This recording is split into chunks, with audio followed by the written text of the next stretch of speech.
Siapakah Syekh Albani Ibnu Qayyim Al-Jauzi dan juga Ibnu Taimiyah.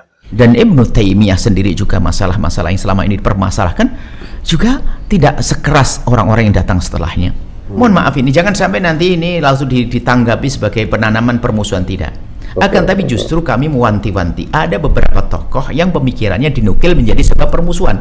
Padahal tokoh itu sendiri belum tentu mengajarkan permusuhan. Maka kalau saya memeriksa skripsi mahasiswa, hadis sahih dinyatakan sahih oleh Syekh Albani, ente bagus, tapi bandingkan pendapat Syekh Albani dengan pendapat Syekh Syuaib Al-Arnaud, bandingkan dengan pendapat Syekh Muhammad Mustafa Al-Azami, bandingkan dengan pendapat Syekh Muhammad Syakir.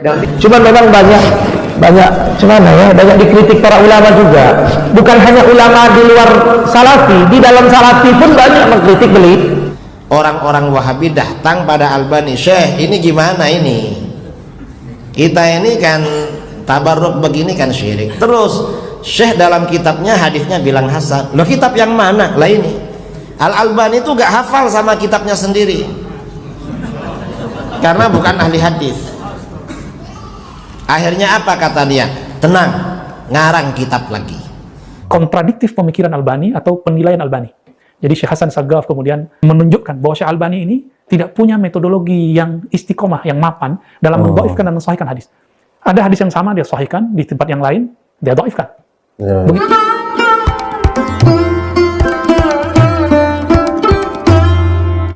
Bismillahirrahmanirrahim.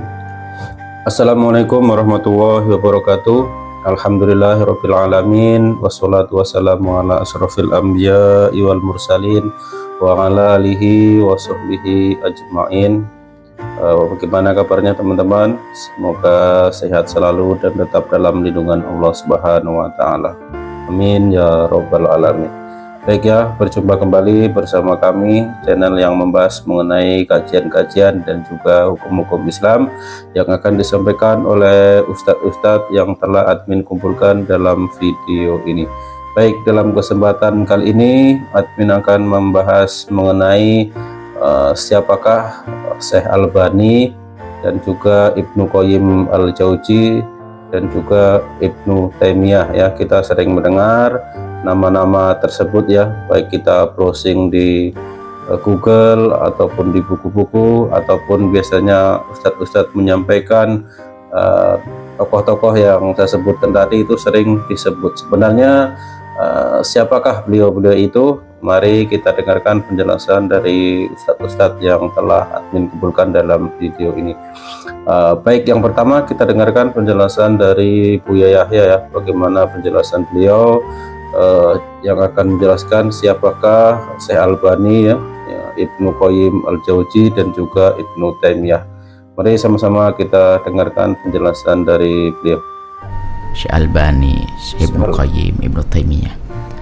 Itu ada catatan. Kita tidak mengajari orang untuk mencaci orang-orang seperti itu. Ngapain dia ngajari caci maki? Akan tetapi mereka itu punya catatan. Dalam kita punya catatannya beberapa pemikiran-pemikiran yang menjadikan orang memusuhi yang lainnya. Termasuk bagaimana kaum Asy'ariyah itu dihantam habis-habisan, dicaci maki, diolok-olok. Nah, karena itu sehingga kalau ternyata kami memberi reaksi yang mungkin bisa dijadikan reaksi yang negatif kepada beberapa orang, bukan karena kita menandakan kebencian, karena mereka telah salah pandang mereka kepada akidah kita Ahlus Sunnah wal Jamaah Asy'ariyah. Coba saja kuncinya. Makanya bagaimana mencaci Asy'ariyah, akidah yang dari masa ke masa. Jadi mohon maaf, ini tolong dibedakan. Jadi kami akan mengingkari siapapun yang mereka itu adalah menanamkan kebencian, pemikiran, mulai dari hal masalah tawassul, masalah yang lainnya.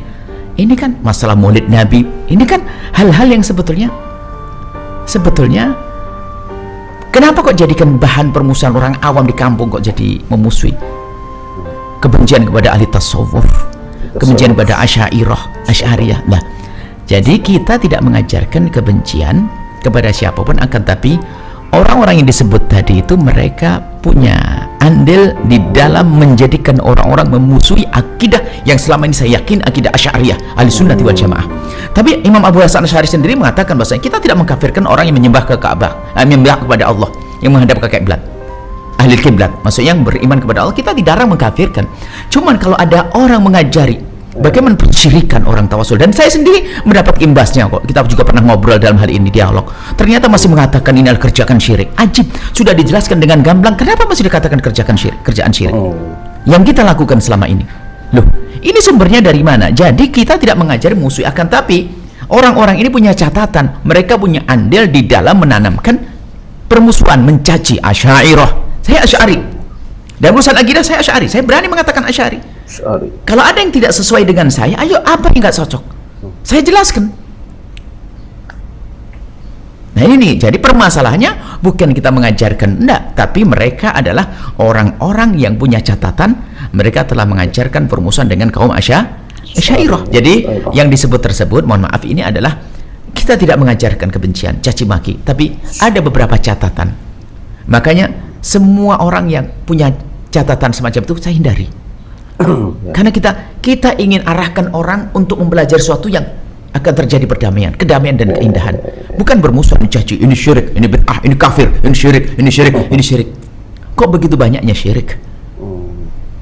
Dan saya pun sudah dianggap syirik sesuai dengan kaidahnya itu. Coba saya dianggap syirik dengan kaidahnya itu.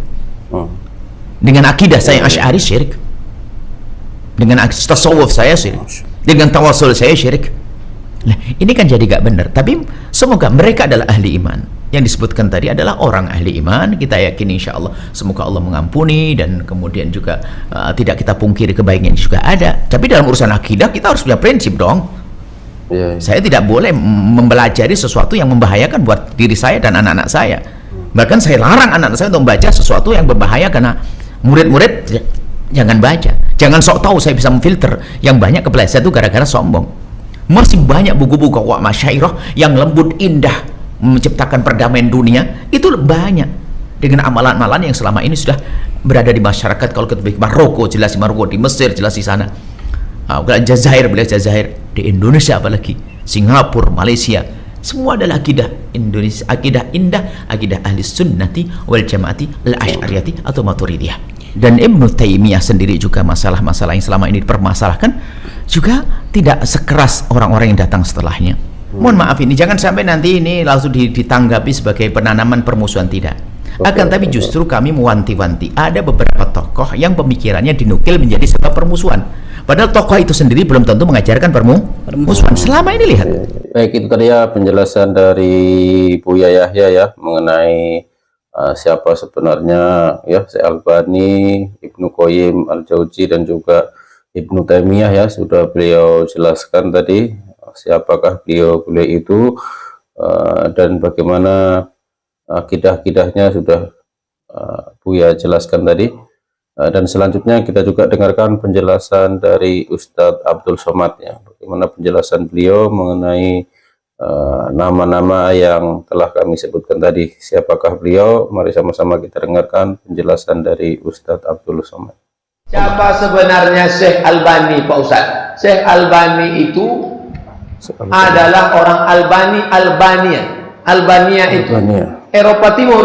Ayahnya takut ditekan oleh orang Eropa yang waktu itu agamanya sekuler, maka dia pun pindah ke Damaskus, Suriah. Lalu Syekh Albani menjaga perpustakaan Zohiriyah. Lalu di perpustakaan itu dia baca buku, dibacanya kitab-kitab itu, orangnya rajin membaca, dia teliti hadis-hadis itu, lalu setelah itu dia tulis kitab. Makanya kitabnya banyak sekali. Setelah tua baru dia muncul. Saya tak bisa nulis buku, baru nulis satu halaman, datang telepon, Ustaz bisa Isra Mi'raj? Baru nulis sebentar, bisa Maulid Nabi. Nah, dia enggak, dia fokus nulis saja di Maktabah Zahiriyah Damaskus. Jadi dia seorang peneliti. Karena banyak di internet keburukan. Apa benar ilmunya tidak bersanad? Dia tidak pakai guru, dia tidak berguru. Dia baca, dia teliti, dia itu yang dikatakan oleh Syekh Usamah Al-Azhari. Itu pendapat Syekh Usama Al-Azhari dari Al-Azhar yang mengatakan Syekh Albani tidak berguru, dia baca kitab sebut. Karena banyak di internet keburukan Albani yang saya temukan. Saya tidak memposisikan Syekh Albani sebagai iblis, tapi saya juga tidak menempatkannya sebagai malaikat. Dia manusia, yukhti wa yusib. Dia ada benarnya. Satu sisi dia mungkin benar, tapi di sisi yang lain dia mungkin saja salah. Persis seperti ungkapan Imam Syafi'i, manusia bisa benar, manusia bisa salah. Kenapa orang banyak mengkritik beliau? Karena dia agak keras dalam beberapa masalah. Jadi banyak orang yang sakit hati atau murid-murid orang itu, lalu dia hujat. Jangankan ulama-ulama besar, sedangkan saya saja pun dihujat-hujat orang di internet. Nah, itu biasa. Ada saya dengar ceramah seorang ustadz di YouTube mengatakan bahwa Syekh Albani hafal 1,2 juta hadis. Apa benar Pak Ustadz? Tidak. Jadi menyikapi kontroversial biasa, dua ekstrim. Satu ekstrim kiri mengatakan Albani tak ada apa-apanya, 10 hadis pun tak hafal. Yang satu ekstrim kanan, tidak ada ulama yang lebih hebat di atas kolong muka bumi ini. Jadi yang satu sangat mendukung, yang satu sangat menjatuhkan. Kita yang cerdas berakal, kita tahu ini dunia internet, dunia gila, maka kita pikir-pikir baik. Ini orang manusia biasa, dia mungkin salah, ijtihad dia. Maka kalau saya memeriksa skripsi mahasiswa, hadis sahih dinyatakan sahih oleh Syekh Albani, ente bagus, tapi bandingkan pendapat Syekh Albani dengan pendapat Syekh Shu'aib Al-Arnaud, bandingkan dengan pendapat Syekh Muhammad Mustafa Al-Azami, bandingkan dengan pendapat Syekh Muhammad Syakir, bandingkan dengan pendapat Syekh ulama yang lain. Jangan fanatik dengan satu pendapat. Mahasiswa yang jurusan hadis selalu saya kumpulkan, jangan pendapat satu. Itu tadi ya penjelasan dari Ustadz Abdul Somad ya. Dia sudah menjelaskan siapakah Syekh Albani itu ya, sudah beliau jelaskan. Baik, selanjutnya kita dengarkan penjelasan dari Ustadz Maher. Bagaimana penjelasan beliau mengenai siapakah Syekh Albani itu. Mari sama-sama kita dengarkan. Siapa Syekh Albani itu? Apakah ahli hadis? Bolehkah ambil rujukan? Dia ahli hadis. Kita harus akui dia ahli hadis. Cuman banyak berselisih menyelisihi pendapat ahli hadis yang lain. Hadis yang sahih dia dhaifkan. Nanti hadis yang dhaif dia sahihkan. I'tidal begini dia bid'ahkan karena menurut pandangan beliau ini bid'ah idafiyah. Jadi banyak kontroversi. Ya, tapi beliau ulama, kita harus hormati. Ilmunya banyak, ahli hadis Syekh Albani. Cuma memang banyak banyak dikritik para ulama juga. Bukan hanya ulama di luar salafi, di dalam salafi pun banyak mengkritik beliau Syekh Albani. Baik, itu ya tadi penjelasan dari Ustadz Maher mengenai siapakah Syekh Albani itu. Selanjutnya kita dengarkan juga penjelasan dari Ustadz Idrus Romli ya, bagaimana penjelasan beliau mengenai siapakah ya Syekh Albani itu. Mari sama-sama kita dengarkan penjelasan dari beliau. Albani itu termasuk ulama Wahabi. Karena ulama Wahabi ya Ahlus Sunnah jangan merujuk pada beliau, harus merujuk kepada sesama Ahlus Sunnah. Kalau ada ustadz merujuk kepada Albani berarti ustadz Wahabi. Ustadz Wahabi. Nah, Syekh Albani ini di kalangan Wahabi dipropagandakan sebagai ahli hadis.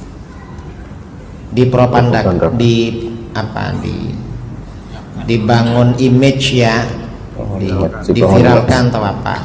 Kalau istilah sekarang diviralkan. Mengapa? Karena di kalangan Wahabi tidak ada ahli hadis. Dan Syekh Albani ini belajar hadis tidak kepada guru, tetapi secara otodidak. Karena secara otodidak belajar sendiri, maka kitab-kitabnya Syekh Albani antara yang satu dengan yang lain itu kacau. Dalam kitab ini bilang hadis ini sahih, kitab satunya bilang dhaif. Satunya bilang hasan, satunya bilang dhaif. Terus begitu. Yang kedua, karena beliau memang orang Wahabi, maka di dalam menghukumi hadis dipengaruhi oleh akidah Wahabinya. Contoh, ada hadis yang menjadi dalil Ahlus Sunnah wal Jamaah tentang tabarruk. Kita kalau sakit kadang bawa air ya kepada ulama, minta dibacakan Al-Quran atau apa. atau tabarruk lah, atau tabarruk dengan air wudhu. Kalau menurut Wahabi kan syirik, tabarruk dengan selain Rasulullah itu syirik. Nah, di dalam kitab-kitab hadis itu ada hadisnya hasan atau sahih, riwayat Imam At-Tabrani, Imam Al-Baihaqi, Abu Nuaim. Abdullah bin Umar radhiyallahu an berkata, "Kana Rasulullah sallallahu alaihi wasallam yab'atsu ilal matahir fayu'ta ilaihi bil ma' fayashrabuhu yarju barakata aidil muslimin." Rasulullah sallallahu alaihi wasallam selalu menyuruh orang mengambil air dari tempat-tempat wudu. Dulu itu wudu gak pakai keran, tapi pakai kolah ya, kulah atau jeding atau apa. Jadi tangan itu masuk dulu berwudu.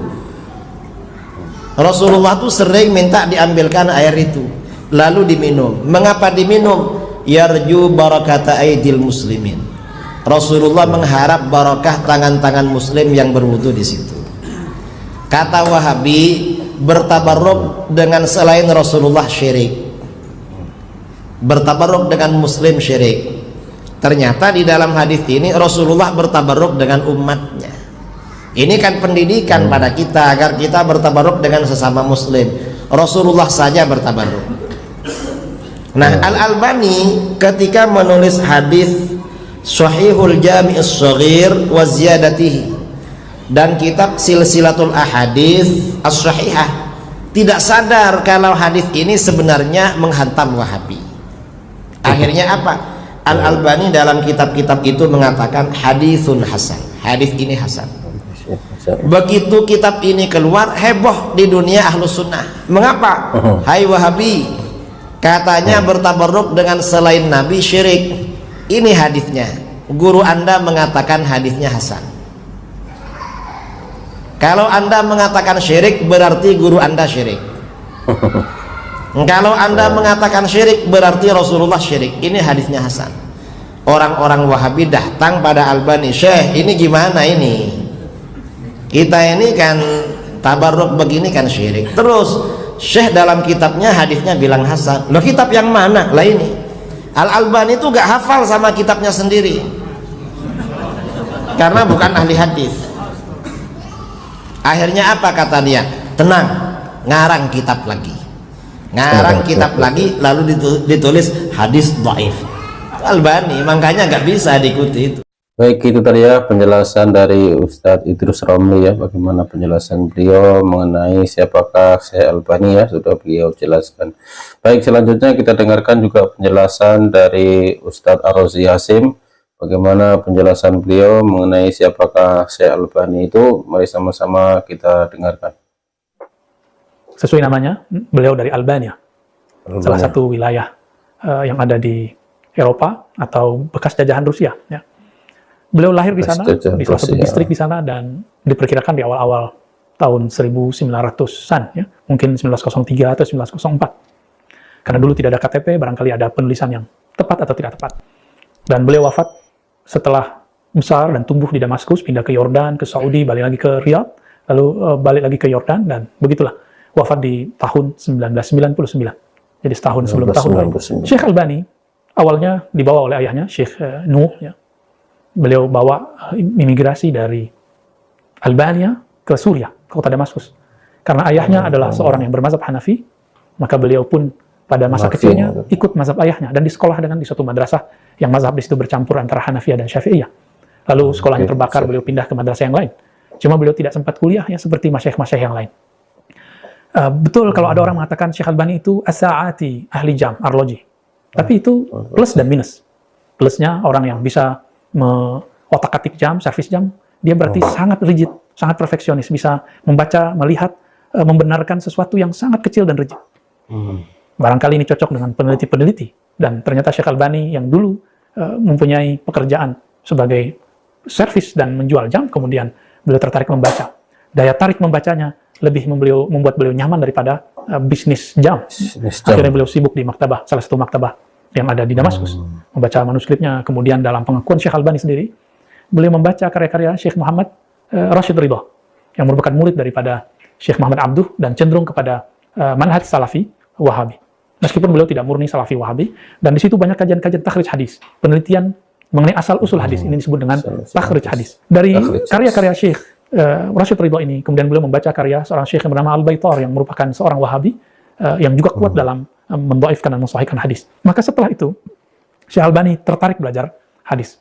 Belajarlah beliau secara otodidak, kemudian beliau meneliti kitab-kitab hadis yang barangkali menjadi kegalauannya. Syekh Rashid Ridho diteruskan oleh beliau. Hadis-hadis yang dhaif kemudian diteliti, bahkan yang sahih pun diteliti. Kepercayaan diri Syekh Albani kemudian bertambah karena namanya disampaikan oleh seorang kawannya namanya Syekh Mubarak kepada salah satu ahli hadis, ahli sejarah di Aleppo yang bernama Syekh Muhammad Raghib Tabbakh. Syekh Muhammad Raghib Tabbakh ini ahli sanad, ahli hadis, ahli sejarah yang menulis sejarah Aleppo yang sekarang dihancurkan oleh ISIS. Itu guru juga dari Syekh Albani rahmatullah alaih, guru dari guru kita di Makkah. Ulama kita juga dari Indonesia. Syekh Albani kemudian dipanggil oleh beliau dan diberikan satu ijazah hadis dari jalur Syekh Muhammad Raghib Tabbakh. Maka tidak benar juga kalau ada orang yang mengkritik Albani lalu mengatakan tidak ada sanad. Ada sanadnya meskipun cuma satu, yaitu dari jalur Syekh Muhammad Raghib Tabbakh. Adapun yang lain beliau tidak punya. Ini yang beliau katakan dalam Sahih Abu Daud, beliau mentakhrij Sunan Abu Daud, lalu kemudian mengatakan Syaikhi fil ijazah. Guruku yang mengijazahkanku yaitu Syekh Muhammad Raghib Tabbakh. Ini satu-satunya guru hadis Syekh Albani. Lalu Syekh Albani ini kemudian mulai menulis buku. Jadi beliau ini suka meneliti hadis, lalu pemahamannya yang beliau dapatkan dalam meneliti, beliau terapkan dalam fikih dan akidah. Maka ini pun kemudian menjadi polemik. Buku pertama yang berjudul Tahdhirus Sajid, yang melarang orang sujud sholat di masjid yang ada kuburan, ini kemudian menjadi bumerang bagi Syekh Albani, sehingga Syekh Albani dibully, dikritik oleh ulama-ulama di Damaskus. Maka terjadilah perdebatan panjang antara beliau dengan mayoritas ulama Damaskus. Salah satunya beliau bertarung sengit dengan Syekh Muhammad Said Ramadan Al-Buti, terutama mengenai tema tawassul, sholat yang di masjid ada kuburnya, tentang kesufian, dan bagian-bagian yang lain. Tidak lama kemudian beliau pindah ke Yordan. Di Yordan ada seorang muridnya yang bernama Muhammad Shawish, ya, atau Shuwais, ya, lebih tepatnya Shawis. Beliau ini punya percetakan namanya Al-Maktab Al-Islami lebih kurang. Kemudian mempublikasikan karya-karya Syekh Albani sekaligus jadi editornya. Awal-awalnya hubungan mereka sangat mesra, sangat baik, dan Syekh Albani mendapatkan apa yang seharusnya dia dapatkan. Tapi kemudian mungkin barangkali ada pembisik segala macam, lalu menghadu mereka berdua. Maka belakangan Syekh Shawis, Zuhair Shawis, merasa tidak nyaman dan konflik, bahkan diserang oleh Syekh Albani dalam kalam-kalamnya, terutama ketika salah satu bukunya yang paling populer, Sifat Salat Nabi. Di situ beliau mengata-ngatai, tanda kutip, muridnya tadi, Zuhair Shawis. Terlepas dari semua itu, teman-teman, kemudian Syekh Albani pindah ke Madinah. Di Madinah pun beliau memfatwakan keluarkan kubur Nabi dari Masjid Nabawi. Tidak tahan lama, cuma 3 tahun. Ulama pun tidak sabar, tidak tahan dengan kalam-kalam Syekh Albani, maka beliau pun pindah. Pindah apakah ke Riyadh atau ke Yordan. Kemudian Syekh Albani berpolemik dengan salah satu ahli hadis yang dulunya ahli sunnah, sekarang membuat manhaj sendiri namanya Hasan Saggaf. Syekh Hasan Saggaf kemudian menulis Tanaqudat Albani Al-Wadihat, 3 jilid. Kontradiktif pemikiran Albani atau penilaian Albani. Jadi Syekh Hasan Saggaf kemudian menunjukkan bahwa Syekh Albani ini tidak punya metodologi yang istiqomah, yang mapan dalam mendhaifkan dan mensahihkan hadis. Ada hadis yang sama dia sahihkan, di tempat yang lain dia dhaifkan. Begitulah, dan kemudian di jilid pertama dia menghitung ada 1000 kontradiksi Albani versus Albani. Inilah yang kemudian membuat perseteruan mereka tambah panjang. Belum lagi nanti perseteruan Syekh Albani dengan Syekh Abdullah Al-Ghumari, belum juga dengan Sa'id Mamduh, belum juga dengan Al-Azami, sangat banyak sekali. Habibur Rahman Al-Azami, sangat banyak. Kita kalau hitung bahkan ratusan ulama ahlu sunnah ahli hadis menentang Albani. Dari kalangan salafi sendiri ada Syekh Zakaria Al-Ansari, salah satu ulama di Saudi, yang menjawab tudingan Albani atau kegeeran Albani yang mengatakan, karyaku, tulisanku mengenai bahwa tarawih lebih dari 11 itu bid'ah, tidak ada yang nanggapin, berarti mereka sepakat. Dibalas oleh Syekh Ansari. Dan buku itu sudah diterjemah ya, dalam bahasa Indonesia. Kenapa? Karena di Haramain Makkah Madinah, tarawih tetap 20 rakaat. Sedangkan Syekh Albani membid'ahkan itu. Mengatakan lebih dari 11 itu bid'ah. Sahabat-sahabat karena Allah, kembali kepada metodologi tadi. Ternyata Syekh Albani mempunyai metodologi sendiri yang tiada yang faham metodologinya kecuali dia sendiri. Karena di bagian tertentu dia sahihkan, di bagian tertentu dia dhaifkan. Yang paling mengagetkan, satu riwayat hadis, potongan pertama dia sahihkan, potongan berikut dia dhaifkan. Ini yang paling kacau dari manhaj Syekh Albani. Kenapa kita sebut kacau, teman-teman? Bagaimana mungkin satu riwayat, satu matan, tapi kemudian dia potong dan dia katakan, ini sahih, yang ini tidak. Hadis yang manakah itu? Itu hadis riwayat Imam Tirmizi, murid terbaik Imam Bukhari setelah Muslim.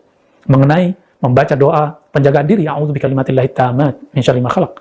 Itu doa oleh sahabat Nabi Abdullah bin Amr. Beliau ketika ingin menjaga anaknya dengan doa, maka beliau tulis dalam kertas lalu dikalungkan. Seperti gambar-gambar si pitung zaman dahulu. Ada kalung, lalu ada kain. Ya, mirip-mirip jimat hari ini. Kita nggak akan katakan hukum jimat boleh, tidak boleh.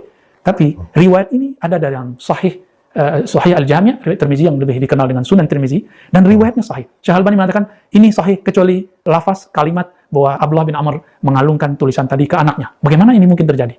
Maka salah satu masyayikh guru kami di Suriah, Syekh Badi' Said Al-Laham, murid dari Syekh Nuruddin Aitir, beliau mengatakan, Syekh Albani, idza ajabahu syai' sahahahu. Syekh Albani ini jika takjub kepada hadis, maka dia sahihkan. Wa idza lam yu'jibhu dha'afahu. Jika dia tidak takjub, maka dia dhaifkan. Ini buktinya. Saya tadi mengira itu hanya karena kebencian ulama Syam, ulama Suriah kepada Syekh Albani, tapi ternyata itu benar adanya. Maka teman-teman, ulama-ulama kita mayoritas dari kalangan ulama Azhar, ulama-ulama Zaitun, Tunis, ulama-ulama Maroko, begitu juga ulama kita di Nusantara, itu mereka berkeberatan menggunakan penilaian Syekh Albani sebagai panduan kita. Tapi guru kami Syekh Ali Mustafa Yaqub, jika tidak ada ulama yang menilai satu hadis, barulah kita pakai Albani. Ini bahasa diplomatis beliau. Karena pada hakikatnya tiada satu hadis kecuali ulama kita terdahulu sudah menyebutkan nilainya, sudah menyebutkan kualitasnya. Dengan demikian, tetap kita hargai Syekh Albani peneliti hadis, Syekh Albani pencinta sunnah, tapi maaf, kita mungkin kurang berkenan mengikuti penilaian Syekh Albani. Wassalamualaikum warahmatullahi. Baik, itu ya tadi penjelasan dari Ustadz Ar-Rozi Hasyim ya, sudah beliau jelaskan dengan detail, dan juga penjelasan dari ustadz-ustadz yang telah admin tampilkan ya dari awal sampai akhir ya. Mudah-mudahan bermanfaat bagi kita semua dan juga sebagai penambahan ilmu tentunya bagi kita. Dan buat teman-teman yang mau berdiskusi, silahkan tulis di kolom komentar. Terima kasih. Assalamualaikum warahmatullahi wabarakatuh.